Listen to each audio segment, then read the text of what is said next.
시장 원리를 인정을 해야지만 집값을 안정화시킬 수 있는 겁니다. 시장 원리를 부정하고 망가뜨리는 사람들은요, 집값을 올릴 수밖에 없어요. 자, 과거에 노무현 정권 때 생각 안 나십니까? 그때 똑같이 일했어요. 지금 그때 그 시절을 답습하는 겁니다. 왜? 보복하는 거죠. 보복하는 거죠. 자, 현 정권의 가장 큰 착각이 뭔지 아십니까? 네. 자, 좌파든 우파든 보수든 진보든 간에 10년씩 정권을 했어요. 맞죠? 10년씩 연임을 했던 겁니다. 맞습니까? 안 맞습니까? 네. 전두환, 노태우, 김영삼, 김대중, 김영삼 빼고요. 자, 김대중, 노무현. 맞습니까? 그 다음에 이명박, 박근혜. 그리고 문재인. 여기서 중요한 게 뭡니까? 여기서 중요한 건 뭡니까? 예? 여기서 중요한 건요. 현 여당이 우리도 10년 해먹겠지 라고 생각을 한다는 그 자체, 그게 잘못된 겁니다. 앞으로 이게 두 번 다시 현 여당한테 기회가 안 올 수도 있어요. 오기가 쉽지가 않습니다. 왜? 5년 만에 정권이 바뀌었다. 이거는요, 대한민국 정치 역사상 엄청난 큰 최초의 일일 수도 있기 때문인 겁니다. 거기서 피해가 얼마나 컸습니까? 자, 피해요. 지금 부동산 이야기 하다가 그런 이야기해서 좀 죄송하지만 집값뿐만 아니고요. 원전 보세요. 원전 작살났습니다. 예? 아니, 지금 비리로 지금 원전이 지금 경찰 검찰 수사하고 있잖아요. 예? 실질적으로 원전이 사업성 없다고 폐쇄를 검토하라고 압력까지 주지 않았습니까? 잡혀 들어갔잖아요. 지금.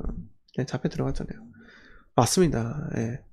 부정선거도 있잖아요. 지금 여러분들께서 관심이 없을 수도 있고 이게 모두 극우파들의 공작이라고 말씀을 하실 수 있지만, 여러분들 부정선거 검색을 해보세요. 지금 대법원에서 지금 울산이든 뭐 다른 지역이든 간에 지금 그가 부정선거 표를 지금 개표하고 있어요. 보시면 지금 각오 아닙니다, 진짜. 예? 여러분, 우리 사전투표하러 가면은 투표용지 어떻게 줍니까? 예? 그냥 딱딱 끊어주잖아요. 프린터기에서 그때그때마다 이렇게 인쇄해서 나온다고요. 근데 돌돌 말린 채로 나오지 않나, 투표용지가 녹색인 채로 나오지 않나, 이게 누가 밀어 넣었다는 거예요. 표차이 상당히 많고요.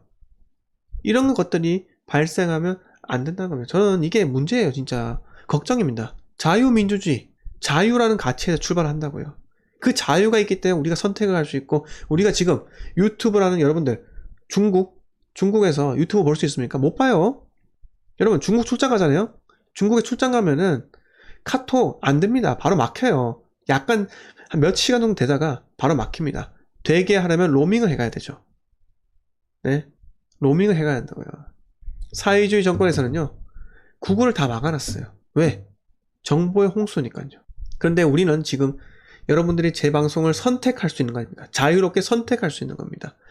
지금 현 시간대에 여러 명의 유튜버들이 방송을 하는데 여러분들은 제 방송을 선택하는 거 아닙니까? 네. 그런데 조선민주주의공화국처럼, 예, 그 중년의 그 아나운서가 방송하는 그 방송만 볼 수 있다고 한다면 여러분들 얼마나 슬프겠어요? 슬프겠습니까? 네, 네. 정말 무서운 일이에요. 무서운 일입니다. 자, 그러니까 지금 현재 대다수의 국민들이 정권의 정책에 대해서 믿지 않고, 보세요. 뉴스 보세요. 대출 문 닫히기 전에 8월 패닉이라고 합니다. 제 친구도 제게 신용대출 열어야겠네 라고 물어서 지금 내일 당장 월차 쓰고 갈 거예요. 월차 쓰고 갈 겁니다. 네. 믿지 않는다는 거죠. 그동안 어마어마하게 뒤통수를 맞지 않았습니까? 예. 제일 문제가 뭔지 아십니까?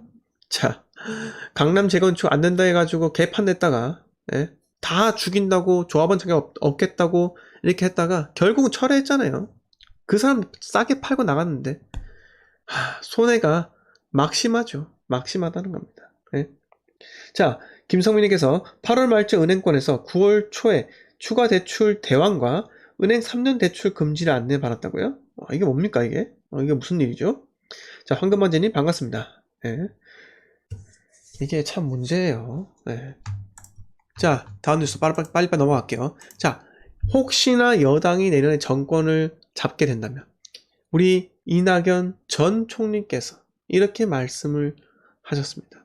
아이 하나면 월세 절반, 둘이면 면제시켜주겠다. 신혼부부 공공주택 20만호 짓겠다. 라고 했는데 이 20만 호에는 한번 보세요. 16평, 20평, 25평 이렇게 16평, 20평, 25평 보증금 3천, 4천, 5천에 월세 9만원, 11만원, 15만원 이렇게 해줄게. 근데 거주기간은 최대 10년이야. 이 10년 동안 돈 열심히 모아서 나가. 이건데 여러분 이게 제일 큰 문제점 뭔지 아십니까? 혹시나 이 10년 중에 내가 당첨이 되거나 집을 사면은 나가야 되죠. 그러면 이 사람들 대부분 사람들은요 10년 동안 현금 열심히 모아야겠다 라고 생각을 할 게 뻔하다는 겁니다. 뻔하다는 거예요. 네. 그러면 10년이 지나고 한 번 바뀌고 20년이 지나고 또 한 번 바뀌고 30년이 지나고 또 한 번 바뀌고 아파트 낡으면 거기 누가 들어가 삽니까? 누가 들어가 살아요? 네? 저는요 이런 임대주택 이거는 사회의 경쟁력을 떨어뜨리는 아주 큰 폐해라 생각합니다. 차라리 예? 서울의 노른자 자리에 공짜로 주세요. 공짜로. 예? 평형대 크게 해서 30평 40평 이렇게 만들어 가지고 예? 추첨해서요. 예? 진짜 2자녀 3자녀 이렇게 있는 가족들 서울의 중심 땅으로 모으세요. 공짜로요. 공짜로 주세요. 그냥 그게 훨씬 낫습니다. 아시겠습니까? 예? 자, 이게 공공주택 도입이 절대로 좋은 작용이 있는 게 아니에요. 예? 제가 말씀드리잖아요. 아까도 말씀드렸잖아요. 중산층이 많아야 한다고. 근데 이 중산층으로 편입하는 것을 이들은 막는다는 겁니다. 왜 중산층이 못 되도록 집을 못 갖도록 만듭니까? 10년 동안. 네? 10년이라는 세월이 뭔지 아십니까? 여러분 3기 신도시와 엊그저께 발표한 그 신도시들 있잖아요. 안산이나 이런데 그 신도시가 10년 후에 준공이 되는 거예요. 네? 2028년 이후는 되어야지 제 생각은 3기 신도시하고 엊그저께 발표한 그 도시들 14만원인가? 그게 눈앞에 건물이 올라가고 있는 게 보인다고요. 네? 그러니까 그때 동안은 공공주택에 살아라 이거 아닙니까? 네? 여러분 주위에도 지금 특히 지방요 임대주택 많이 있어요. 거기에 들어가려고 하는 20대 30대가 있다면 무조건 말리세요. 그건 아닙니다. 자본주의 시장에서 공짜라 생각하고 들어갔다가는요 정말 큰일이 발생할 수 있어요. 자, 왜 그런 일이 발생하느냐? 자, 제가 물어볼게요. 네. 그들은 대부분 이렇게 생각할 겁니다. 10년 동안 열심히 돈 모아야지. 돈 못 모읍니다. 모을 수가 없어요. 왜? 왜 못 모으겠습니까? 근로에 대한 의욕이 사라지잖아요. 네? 여러분, 돈은요, 대출을 갚아서 모으는 거예요. 여러분, 월급이 딱 나오잖아요? 그날 바로 대출 원금과 이자가 나가야지만 여러분들이 돈을 모으는 거라고요. 그런데 내가 쓰고 나서 네? 돈을 모은다고요? 어불성설입니다. 네? 더 쓰죠. 더 씁니다. 네? 자, 이렇게 되면은 그 10년 동안 내내 불안하는 거예요. 계약 갱신 청구권 이번에 성공한 사람들 제가 누누이 말했죠. 걱정해야 한다고. 2년의 시간 더 번 게 뭐가 그렇게 잘했다고 칭찬해달라 합니까? 예? 성공했어요? 집 샀어요? 예? 고작 2년의 시간을 번 거예요. 그 시간이 지나가면은 어떻게 됩니까?